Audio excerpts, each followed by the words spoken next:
Magandang araw po sa ating lahat. As always, dalaygon ang Diyos. Time check alas 4:45 ng hapon.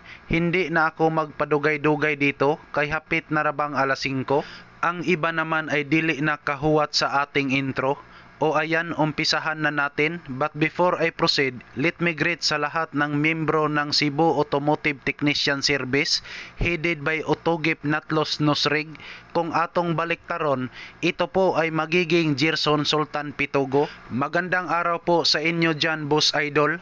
Mirong magpatambal sa akin ngayon, bigla raw itong humihina ang panglawas nito. Ito pala ay isang Mazda SK Toto Arto engine semi-electronic. Sabi ng may-ari na wala na kunoy buot ang makina, kumbaga parang unconscious na. Kita nyo mga kaalbularyo na nagsinyas na ako dito na parang kamatyono na ang makina. Pero kahit papano, I always do my very best para matulungan ko kayo. At pag sakaling tumama ang patsamba ko rito, dili gyud magmahay ang tag-iya, kay sureball gyud maupaw iyang pitaka. Okay, let's go. So ito na po mga kalbularyo, kita natin na nagble-blink yung glow plug indicator light. So ngayon, nang tinapakan natin ang accelerator natin, ayan, parang sobrang low power ngayon. Ayan po mga kalbularyo, kahit na tapak-tapakan mo mga kalbularyo ay talagang low power ang makina ngayon. So palaging naka-blink yung indicator light. So pag semi-electronic ang sasakyan natin, katulad nito, pag mag-blink yan mga kalbularyo, meaning to say may sensor na problema. So wala tayong makikita na check engine light dito kasi ito po ay semi-electronic. So ayan. So ngayon mga kalbularyo, ipapakita ko sa inyo kung ano ang gagawin natin dito. Sa ganitong problema, straight to the point tayo dito. Wala tayong pa sikot-sikot dito, diretso na po tayo. Tanggalin natin itong pedal assembly. So ipakita ko sa inyo mga kalbularyo. So pag iskito to mga kalbularyo, huwag niyong kalimutan na meron tayong stopper dito na nakaabang. So ibig ko sabihin, kahit anong stopper na ilagay natin dito ay meron riyan. At pag sakaling ay mawala yan mga kalbularyo, kasi lahat ng mga bagay ay mayroong lifespan. So walang problema dito mga kalbularyo. Pag mawala yung stopper dito ay walang problema yan. So ang titingnan natin ang dito, banda dito. So ito po ang tinatawag nating pedal sensor. Ito po, ito po ang pedal sensor. At mayroong sakit na nakikita natin, papatungo po ito sa control box. So pag ang stopper mga kalbularyo ay mawawala yan dito, meaning to say yung sensor natin ay hindi na siya makipag-communicate sa control box. Gagawin lang natin, lagyan natin ang stopper dito. Yan. So ayan po ang mangyayari.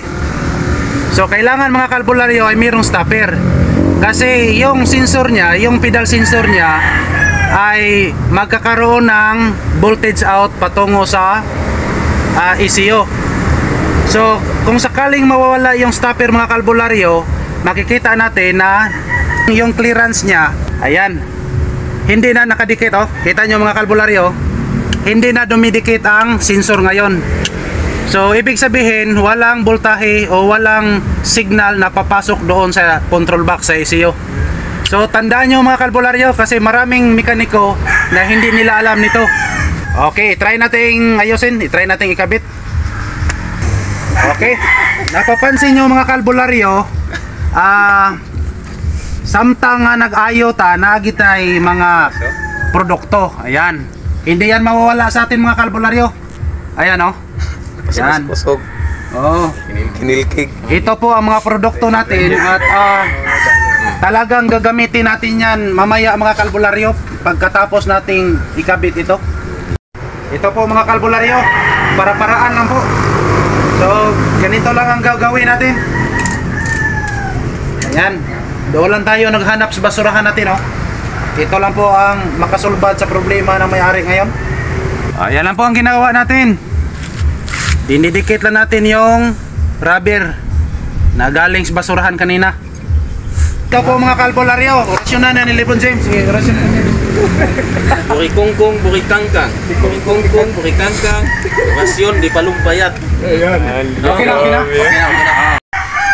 So ayan na po, binalik ng ating kasama dito ang pedal assembly.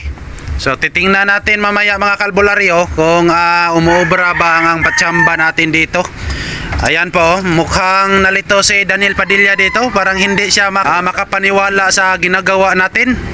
Pero tingnan lang natin mamaya kung talagang umubra ba. Okay, tapos na Derek Rams? Okay na, try natin. So ngayon mga kalbularyo, i-try natin. Pero sa totoo parang kinakabahan ako dito. Ikaw Daniel Padilla? Kinakabahan rin. Kinakabahan siya.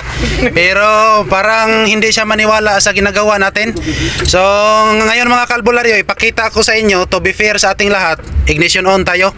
Kasi kanina mga kalbularyo, naka-blink yung glow plug indicator light kanina. So ngayon mga kalbularyo, observe natin, ignition on.